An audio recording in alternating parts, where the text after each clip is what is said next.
Morning students, good morning all of you. We were studying, I hope you all are well and following the COVID precaution as well, and also you were submitting your work time to time. Okay, so we were talking about the physical and chemical change, and we were talk about the rusting of iron, but now we will talk about the burning of wood. So burning of wood, again this is also on similar concept. So when wood is burned, what happens? In presence of oxygen, it gets converted into a lot of different gases, like carbon dioxide is released, lot of heat is released, water vapor, ash. So these are the products. So again here also like the chemical composition changes. So during this process also heat is being produced, light is being produced, and this happen in presence of oxygen. So wood burns in presence of oxygen. So a lot of other gases are also produced. For example, carbon dioxide also produced. We also have some amount of ashes. So basically a lot of new products are formed. The process is also irreversible, so it is also a chemical change. Let's look at another example. In a glass, put some lime water into it. So what is lime water? Lime water is nothing but a calcium hydroxide.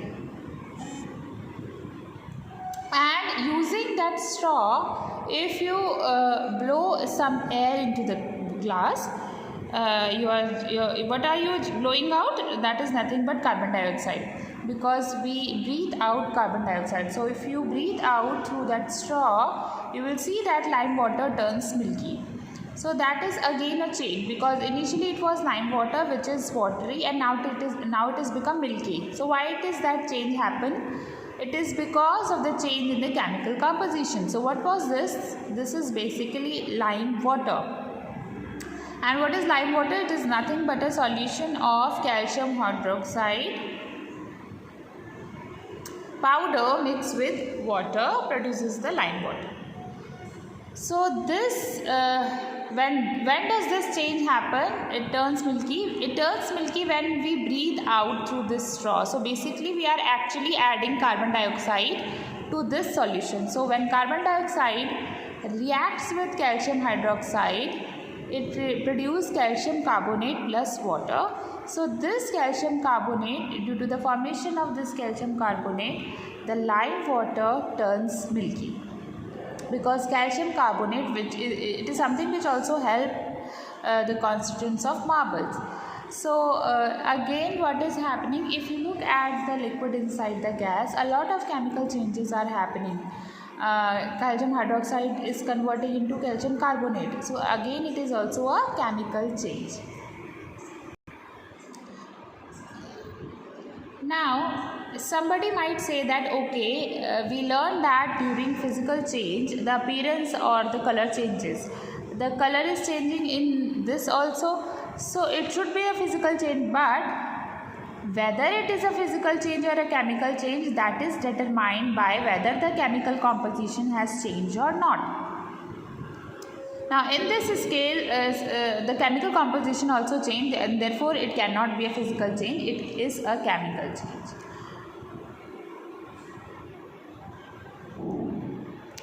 Let's look at another interesting example. Have you ever seen a magnesium ribbon?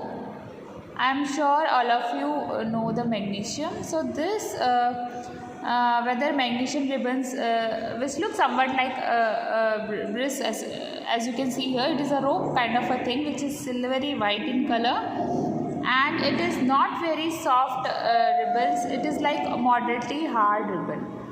And most beautiful things about this is it burns with a brilliant white flame. So that makes magnesium ribbon quite popular. So if you burn it, a beautiful flames come out. Now do you know what happened, why this flame comes out? And this is also even a change. As soon as you burn the ribbon is no more there. You actually see the white beautiful flame. So what is actually happening inside? Now inside in this magnesium, in presence of oxygen, so this process of burning in presence of oxygen is actually called combustion. So you learn more about combustion in class 8. So it burns in presence of oxygen and form magnesium oxide, and this magnesium oxide is what? The ash which is left behind after all the ribbon is burned. So when the entire ribbon is burned, what are you left behind with? You are left with the ashes. So these ashes are nothing but magnesium oxide. Now just to experiment with things, in our previous lesson we learned about acidic and basic nature of a lot of substances. Now just to experiment a little more with this, what you can do is take some of this ash and mix this with water. So what do you get? You get a solution. Now just try to perform a litmus test with that solution. So what you have, this solution is nothing but magnesium oxide, that is ash plus water. And when you put a red litmus stator, it turns blue. That says that this solution is actually basic in nature. So magnesium, when it combined with water, it produces magnesium hydroxide and it is basic. Now the most common example of chemical change is rusting.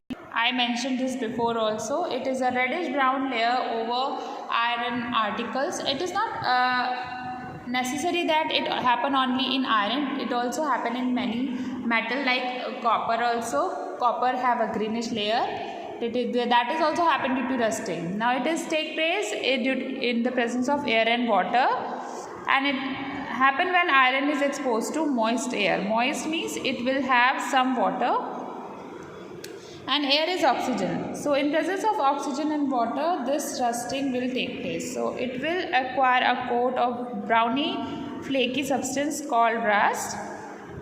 So basically, if you look at it from the chemistry point of view, you will look when you will look the chemical point of view, so rusting is nothing but iron oxide, because when iron combined with air and water, it form a new compound. That new compound is iron oxide. It is a compound of iron oxide, and this is what is rust. So let us perform one simple experiment to show that rust can form only in presence of oxygen and water. So it cannot happen in presence of only water and in presence of only air. So say in first setup, this is in all the three setup I have taken an iron nail. So in first scenario, you see that we put it into the water, and it is also exposed to air. So here air is also present. So both air and water is present. So in this case, what happened? Rusting take place, and that is why you see the iron nail has turned a little bit of reddish. So why did that happen? Due to rusting. In the second case, you see the water is present, but it has been blocked, so that there is no air being made available to that nail. So in the presence of only water, again no rusting take place. In third scenario, instead of water, some calcium chloride has been taken. So it cannot react with water. So in this case, due to the absence of water, again rusting cannot take place. So this proves that both air and water are required for corrosion. Both of them are required. In presence of only air or only water, rusting cannot take place. Therefore, the chances of rusting is more where the air is little moist. Because like in a lot of places, like in coastal areas, the air has lot of moisture, so the chances of rusting is more in that area. Now the rusting can have a lot of disadvantages with it, like it tends to break, it's like it gets spoiled to some extent, you can say. It also destroys the appearance and shine of the metal, because normally if it is proper, it have its own glaze and shine. So that is also lost. It favors the growth of bacteria and virus, and that is why you would have seen that the people get hurt by iron objects, especially rusted object. They often given an injection for tetanus, because tetanus viruses, they often grow in the rusted iron. So the chances of your body get infected by these kind of virus become more. So that way is also it is not desirable, right? Because the rusted area, they will have more bacteria and virus, and these bacteria and virus might harm us in a number of ways. Okay. Now since there is so many disadvantages associated with rusting, so we should try to do something to prevent it. So what do we do to prevent rusting? So the first thing is painting. So if we paint the surface of iron, the iron will not be able to come in contact with air and water. So therefore rusting will not take place. Greasing. So applying grease over the surface again, and anything which acts as a protective layer between iron and air and water, anything like that will do. So painting, greasing, oiling, so all these things can work. In fact, one of the most important thing is to prevent rusting is galvanization. Now what is this? So let us have a quick look on the galvanization. So it is a process by which the iron is protected from rusting by coating them with a thin layer of zinc. Now zinc is one such metal which can act as a protective layer because it is itself a corrosion resistant. So it is resistant to rusting. So zinc is corrosion resistant.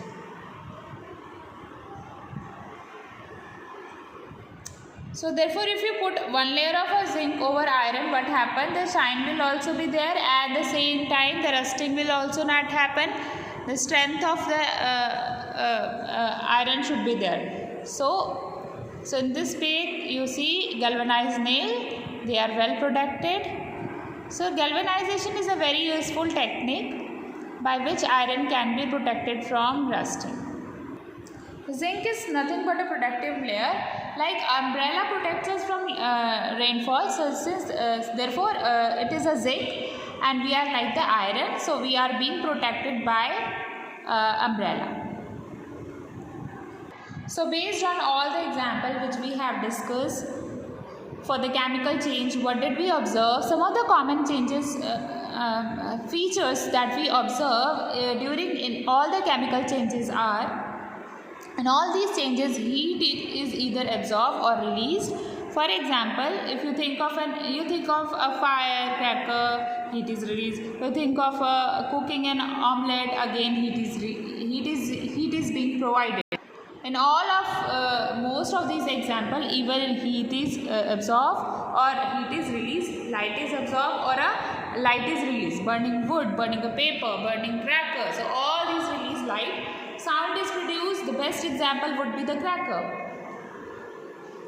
Change in color. For example, when you breathe out into the lime water, it turns milky, so the color changes. Change in smell. For example, during curdling of milk, the smell of the curd is also changes. Formation of a new substance. So this happened in almost all the cases. So in case of rusting, rust was a new substance. So that ways, now it is not necessary that a particular chemical change can, all of these changes have to take place. But yes, one or more of these will observe in every chemical change. So with this, I think we have reached towards the end of this lesson. So let us quickly look at some of the questions. Question number 1. Classify the changes involved in the following processes as physical or chemical change. Photosynthesis. So what happens during the process of photosynthesis? It is the process by which plants prepare their own food using carbon dioxide and water. So during this process it combined in presence of light to form glucose, that is carbohydrates, C6H12O6 plus oxygen. So basically you see new chemical substances are being formed. So therefore this is going to be a chemical change. Dissolving sugar in water. So when we dissolve sugar in water, no chemical reaction takes place as such. No new chemical substances are formed. It is just that sugar in water, they remain together for some time, and also the change is reversible. So this sugar solution, so this is also a physical change. Burning of coal again is a chemical change, because when we burn coal, a lot of heat is released, light is released, and at the same time ashes are produced. So chemically they are different from coal.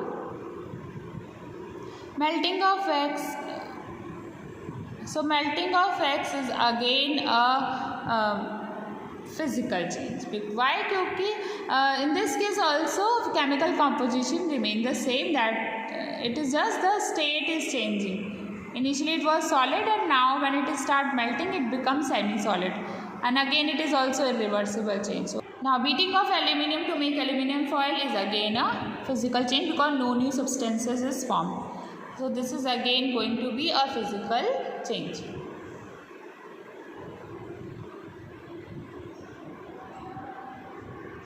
Question number 2. State whether the following statement are true or false. So cutting a log of wood into pieces is a chemical change.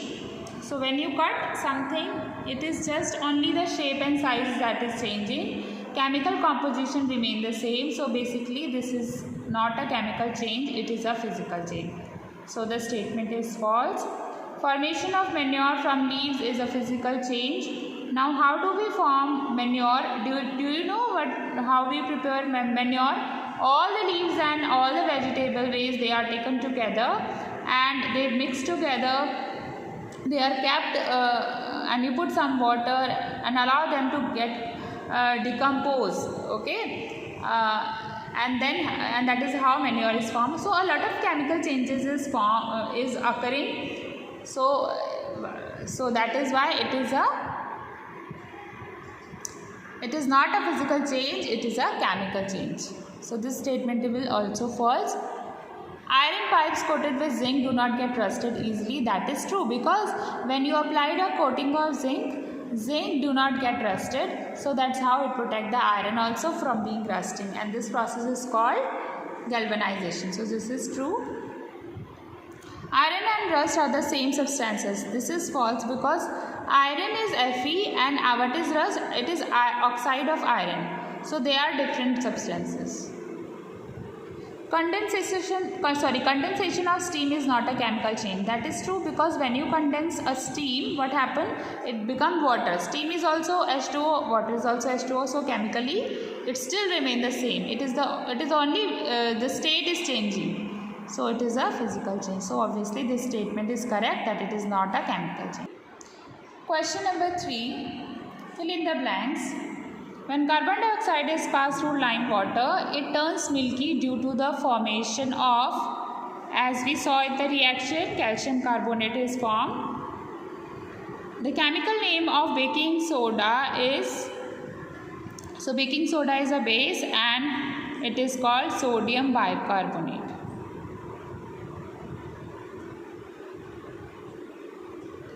So its chemical formula is NaHCO3. So this is sodium bicarbonate or baking soda. Two methods by which rusting of iron can be prevented are dash and dash. So one popular thing is galvanization. In galvanization, what do? We provide a coating of zinc over iron, and zinc is corrosion resistant, therefore it protects the iron from being rusted. The other method could be painting or greasing or oiling. Any of these will work. Changes in which only dash properties of a substance changes are called physical change. So physical change deal with physical properties, of course, property which can be seen, observed, measured. Changes in which new substances are formed are called new substances being formed in new chemical composition. So these kind of changes are chemical changes. Question number 4. When baking soda is mixed with lemon juice, bubbles are formed with the evolution of gas. So what type of change is it?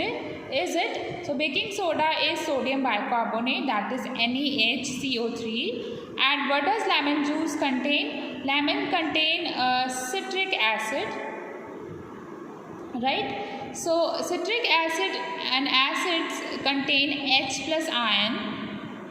So when this side sodium bicarbonate or baking soda react with H plus ion, it dissociate into sodium ion and H2CO3. So this is a carbonic acid.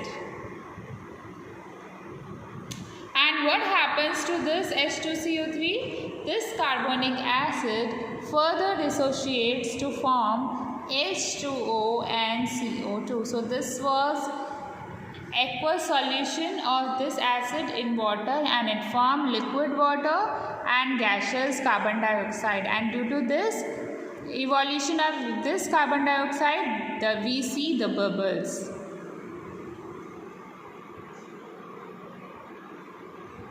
So that is how the entire chemical reaction take place when baking soda squeezed with lemon juice. So you see a lot of chemical changes take place. So of course this is a chemical change. So we can say that this is a chemical change. So next question, when a candle burn, both physical and chemical change take place. Identify these changes and give another example of a familiar process in which both the chemical changes and physical changes take place. Now when candle burn, the couple of things take place. First, melting of wax. So during melting of wax, it is basically a solid wax which is converted into a liquid form, but composition wise it still remain the same. So melting of wax is a physical change, whereas during the same burning of candle, some part of wax is also burning, right? So that part of wax which is actually burning, in that case what is happening, it gets converted into a new chemical substances. Heat is released, light is released, which symbolizes that it is a chemical change. So both the changes are taking place during the same process. Now we can think of another process like burning of wood. So when the wood gets burned, it is a chemical change of course, because carbon dioxide is released, ashes are being formed, and then so new substances are formed. So that is a chemical change. But at the same time, wood contain a lot of water. So that water also get converted into water vapor. So that part is a physical change, because water and water vapor both have same chemical composition, that is H2O. It is just that their state is changing from liquid to. So that is also a part of burning of wood, and that part is a physical change. Question number 6. How would you show that setting of curd is a chemical change? So we have discussed the process of curd formation in detail, right? So what happened during the process of curd formation? We take some milk, we put some small amount of curd just as a starter and leave it for overnight, and the curd settles down. This conversion of milk into curd that happens, and during this process, due to the action of lactobacillus bacteria which is present in curd, what happens is lactic acid is being produced, and due to the formation of lactic acid, we know that acid are sour in taste, curds get sour taste. So during this process again new chemical substances is like formed. So this is a chemical change. So student, this is all about this chapter and this chapter is finished now. I hope I would be able to make you understand this chapter very well. Still, if you have any problem, you can ask me in your Zoom classes. Okay, students? If you have any query, any doubt, you want to ask anything, you can ask me in your Zoom class. Sorry, Zoom Google Meet class. Okay. Thank you, students.